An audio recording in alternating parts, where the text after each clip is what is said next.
Hello, I'm Nick Simon from Nottingham and I'm the Nottingham organiser for New Culture Forum. I must just say that the views expressed in this video are my own views. I am not acting as a spokesman for New Culture Forum. Well, we've just had a general election and the results are approximately these. On July the 4th, the general election, Labour, 9.65 million votes, got them 412 seats. The Conservatives, 6.77 million votes, got them just 120 seats. Reform, a whopping 4 million votes, got them 5 seats. The Liberal Democrats, 3.49 million votes, a lot less than Reform, 71 seats. Aren't the results that our first past the post system generates sometimes totally bizarre? Anyway, first of all, congratulations to Nigel Farage, Richard Tyson, Reform. A whopping 4 million votes, a superb job. And you've got that beachhead in Parliament that Nigel wanted with 5 MPs. I'm a Conservative Party member and a lifelong Conservative voter, but this time I voted for Reform enthusiastically because, as Suella Braverman has just said, like many Conservatives, I was totally and utterly betrayed by Rishi Sunak's brand of social democrat conservatism, and there's no way I would have voted for them in a million years. So I voted for Reform. I'm proud I voted for Reform, and 4 million votes is absolutely superb. So hats off to Reform. Well done, Nigel, Richard and the team. You've done absolutely brilliantly, and I look forward to seeing you in Parliament as MPs. I must also begrudgingly say, because we must have fairness and balance, congratulations to Sir Keir Starmer and the Labour Party. They have won a democratic mandate. They have won a thumping majority, 412 seats, a thumping majority, and they have a democratic mandate. Now, this is important. We live in a democracy, but Rishi Sunak never had a democratic mandate. Rishi Sunak did not win a general election. Rishi Sunak did not win the election of the Conservative Party members. In fact, he was rejected in the vote of the Conservative Party members. Rishi Sunak did not have a democratic mandate to be Prime Minister, and Rishi Sunak should never have been in number 10 Downing Street. And I believe that the British voters have punished him at the ballot box. And it is all the fault of Rishi Sunak for A, taking the job in the first place against every rule of democracy, and B, holding a general election in July much earlier than he needed to, which was completely and utterly stupid on every level. And he'll go down as the most appalling Prime Minister in history. So I'm glad he's gone, as in he's gone as PM. He has said that he will resign as Conservative Party leader. And I'd like personally for him to do it now. A lot of the Conservatives were talking about let's not rush it. But I heard David Davis, MP, on GB News. And I've met David Davis. I've got lots of respect for him. I think he speaks a lot of common sense. He's a great guy as well. But I heard David Davis saying, you know, why not leave the leadership contest till Christmas? Look, I'm sorry, people just don't want Rishi Sunak hanging around as party leader until Christmas. People have just had enough of Rishi Sunak, which is why he got so heavily punished in the polls. So I think they should have a leadership contest very soon. The other thing is the Conservative conference, well, most of the conferences are in October. The Conservative conference this year at Birmingham, I believe it starts on the 5th of October. You absolutely do not want a conference with a lame duck leader that has said he's going to resign. What you want to do is have your leadership contest, get it over with. It doesn't have to be quick, but get it over with early so that the new leader can be in place 2 or 3 weeks before conference. And then the conference, which is very expensive in Birmingham, can be used to launch the new party leader. I think it's crazy to drag it on till the end of the year.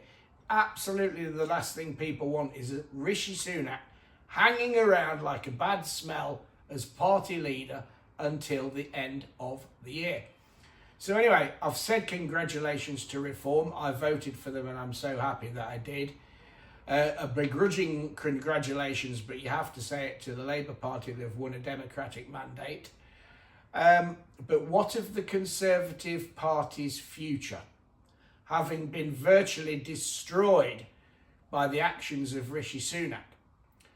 Well, if the Conservative Party, as some of the Conservative Party MPs and some of the dark and shadowy forces behind the scenes have been suggesting that they want to change the rules so that the election of the new leader is not given to the Conservative Party members.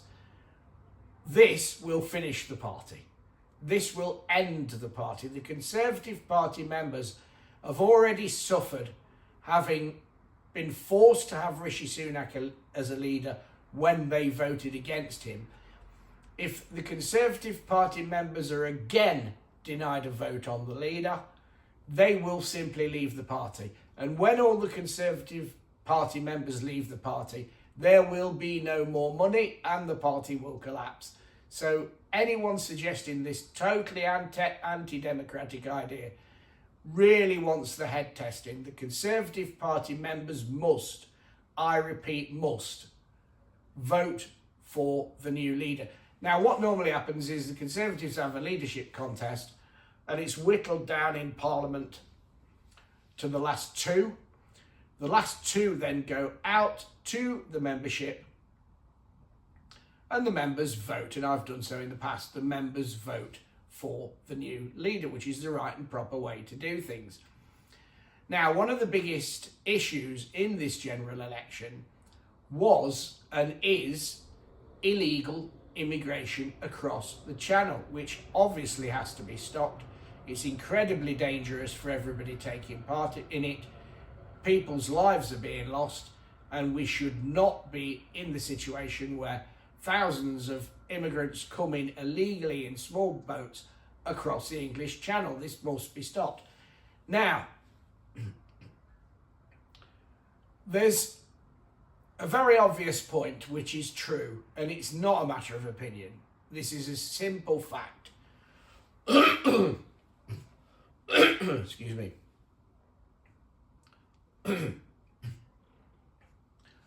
We will never be able to stop or even stem illegal crossings across the English Channel while we are in the European Convention on Human Rights, the ECHR, and while we have the current Human Rights Act.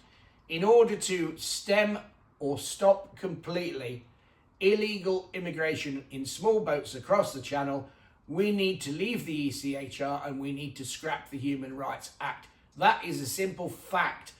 What Labour is suggesting, they've got rid of the Rwanda plan and they've literally no plan whatsoever for realistically doing anything to curb the flow of migrants coming across the Channel. Obviously, the Conservatives with their Rwanda plan are out of office, and the Rwanda plan has now been scrapped by Labour. But the only Conservative who has said that we must leave the ECHR and scrap the Human Rights Act is Suella Braverman.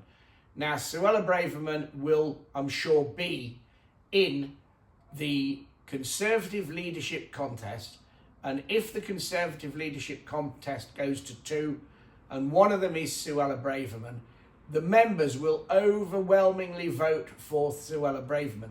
Suella Braverman is the Conservative Party members' choice for the next leader because as well as many other attributes, she is the only one that faces up to the uncomfortable truth that we must leave the ECHR and we must scrap the Human Rights Act in order to get a successful control of illegal immigration across the English Channel.